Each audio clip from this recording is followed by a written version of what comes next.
नमस्कार, मी विजय Nimbalkar. Tarun Bharat news bulletin मध्ये आपल्या सर्वांचं स्वागत. आता पाहूयात ठळक घडामोडी. बेळगाव शहरातील माधवा रोड येथील घरामध्ये झालेल्या चोरी प्रकरणी मार्केट पोलिसांनी दोघा चोरट्यांना गजाआड केलं असून त्यांच्याजवळून 6,48,000 रुपये किमतीचे सोन्याचे दागिने जप्त करण्यात आले आहेत. पोलिसांनी अटक केलेल्या दोघा संशयितांची नावे चंद्रकांत उर्फ प्रेम संतोष कोडगी, वय 19, राहणार पांगुळगली, आणि ओमकार भावगन्ना पाटील, वय 20, राहणार शास्त्रीनगर अशी आहेत. सोबत काही अल्पवयीन मुलांना घेऊन या जोडगुळीने चोऱ्या घरपुड्या केल्याचं उघडकीस आलं आहे. पोलीस आयुक्त यार्डा मार्टिन यांनी चोरीचा छडा लावणाऱ्या पोलीस पथकाचं कौतुक केलं आहे. मागील जूनमध्ये नंदिनी दूधच्या दरात प्रति लिटर 2 रुपयांनी वाढ केल्यानंतर खुद्द मुख्यमंत्री सिद्धरामय्या यांनी पुन्हा दुधाचे दर वाढवण्याचे संकेत दिले आहेत. डेअरी दुधाच्या दरात वाढ करण्याचा प्रस्ताव सरकारपुढे आहे. दुधाच्या दरवाढीबाबत बैठक बोलावून चर्चा करू असं ते म्हणाले. काल शुक्रवारी रामनगर जिल्ह्यातील मागडी शहरात अनेक विकास कार्यक्रमांचं उद्घाटन केल्यानंतर बोलताना ते म्हणाले, आम्ही नंदिनी दुधाची किंमत वाढवू, मात्र दुधाचे वाढलेले दर थेट शेतकऱ्यांपर्यंत पोहोचले पाहिजेत याकडे भर देणार आहे. कर्नाटक लोकसेवा आयोगाने आज शनिवारी केपीएससीची परीक्षा अचानक पुढे ढकलली. परीक्षा असल्यामुळे शनिवारी शाळेला सुट्टी जाहीर केलेल्या अनेक शाळांची अडचण निर्माण झाली आहे. राज्य प्रशासकीय सेवेतील विविध खात्यामध्ये ग्रुप बी व सी दर्जाच्या पदासाठी शनिवारी व रविवारी बेळगाव शहरातील 35 केंद्रासह राज्याच्या विविध भागातील केंद्रावर परीक्षेचं आयोजन केलं होतं. या केंद्रावर परीक्षा होणार होती. त्याच ठिकाणी सीसीटीव्ही कॅमेरे बसवण्यासह आवश्यक उपाययोजना केल्या होत्या. मात्र प्रशासनाकडून अचानक ही परीक्षा पुढे ढकलल्यामुळे नियोजित शाळांची अडचण झाली आहे.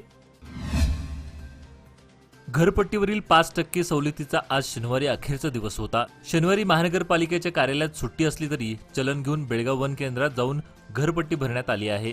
मात्र अद्याप घरपट्टी भरली नाही तर 15 सप्टेंबर पासून ही 5% सवलत मिळणार नाही. 15 पासून घरपट्टीवर 4% दंड आकारणी केली जाणार आहे.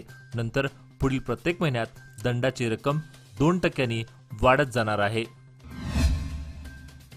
सलग सुट्ट्यांमुळे प्रवासी संख्येत वाढ झाली आहे. शनिवारी सकाळपासून मध्यवर्ती बस स्थानकात प्रवाशांची गर्दी वाढली होती. सलग 3 दिवस सुट्टी असल्यामुळे सरकारी कर्मचारी व इतरांनी बाहेर पडणे पसंत केले. त्यामुळे लांब पल्ल्यासह स्थानिक बस सेवेवर प्रवाशांचा अतिरिक्त ताण वाढला होता. दुसरा शनिवार रविवार शासकीय सुट्टी तर सोमवारी ईद मिलाद निमित्त सुट्टी आहे. त्यामुळे बहुतांश नोकरदार आणि कर्मचारी ये-जा वाढली होती. त्यामुळे बस थांब्यावर प्रवाशांची वर्दळ पाहायला मिळाली. विशेषतः मध्यवर्ती बस स्थानकात प्रवाशांची गर्दी उसळली होती. कमी कालावधीत आकर्षक परतावा लोकमान्य सोसायटी सादर करीत आहे अनमोल आर्थिक ठेव योजना, जी देते तुमच्या गुंतवणुकीवर 10% परतावा, तेही फक्त 13 महिन्यांमध्ये. अधिक माहितीसाठी कॉल करा 1800-212-4050. योजना फक्त सभासदांकरता. नियमवाटी लागू. लोकमान्य, जिथे पैसा वाढतो आणि नातं वृद्धिंगत होतं.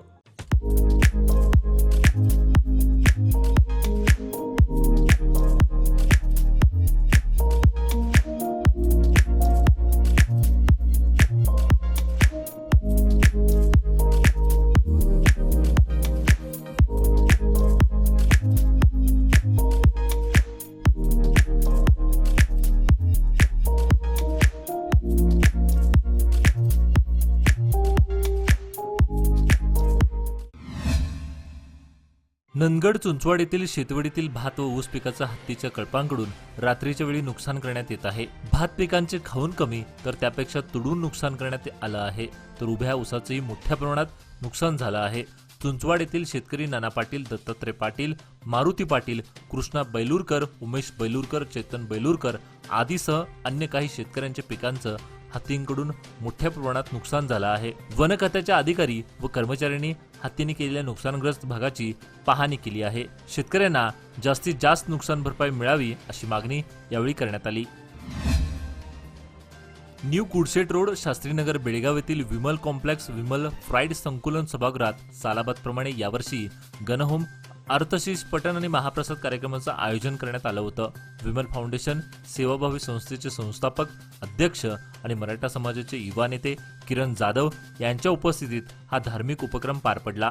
सकाळी विधिवतरित्या गणहोम झाला. विनायक कुलकर्णी भटजी यासह 5 भटजींनी या कार्यक्रमाचं पौरोहित केलं.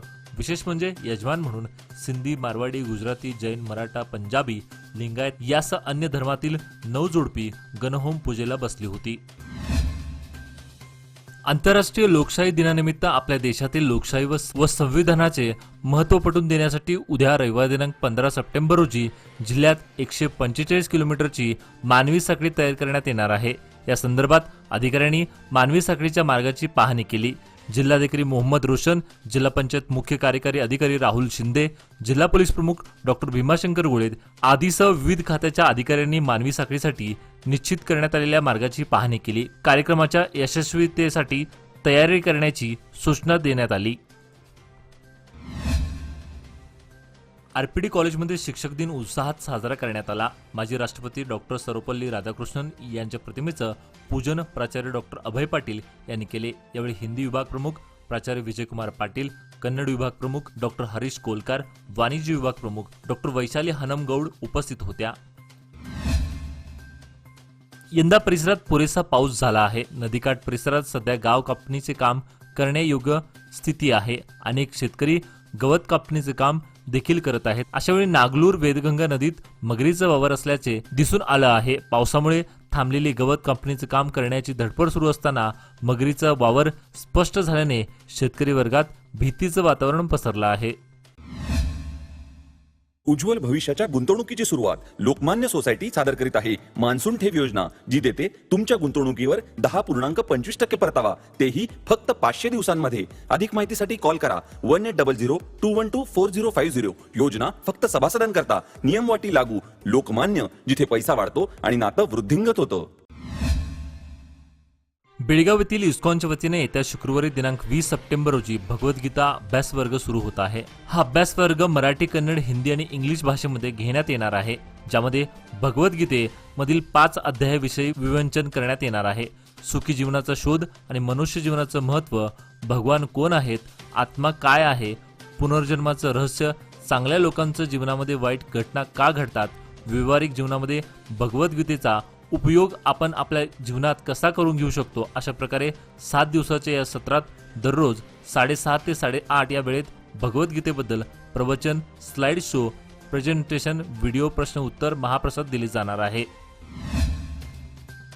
आडी ते भिवशी दरम्यान असलेल्या 4 किलोमीटर लांबीच्या रस्त्यावर सध्या खड्डे पडल्याचं दिसत आहे। खड्डे बुजवण्याची मागणी अनेकदा करूनही कोणी लक्ष दिले नाही, त्यामुळे शेतकऱ्यांसह वाहनधारकांची मोठी गैरसोय होत आहे। याकडे संबंधित अधिकारी व लोकप्रतिनिधींनी त्वरित लक्ष देऊन रस्ता दुरुस्ती करण्याची मागणी होत आहे। राज्यातील काँग्रेस सरकारने SC/ST जातीसाठी राखीव असलेल्या पैसा बेळ्ळारी निवडणुकीत खर्च केला। हे दलित विरोधी सरकार आहे। आता ते देशद्रोहींना पाठिंबा देऊन राज्याचे तालिबानीकरण करणार आहे। त्याविरुद्ध आपल्याला लढावे लागेल। विकसित भारत घडण्यासाठी आपण स्वतःला झोकून देण्याची गरज असल्याचं भाजपचे प्रदेश सरचिटणीस सुनील कुमार व्ही यांनी सांगितले। चिकोडी येथील कार्यक्रमात ते बोलत होते। आजचे बातमीपत्र इथेच संपले। अधिक माहिती व ताज्या घडामोडीसाठी पाहत राहा तरुण भारत न्यूज चॅनल। तसेच आमच्या चॅनलला लाईक, शेअर आणि सबस्क्राईब करायला विसरू नका। आणि विश्वासार्ह बातम्या पाहण्यासाठी दररोज वाचा दैनिक तरुण भारत। धन्यवाद।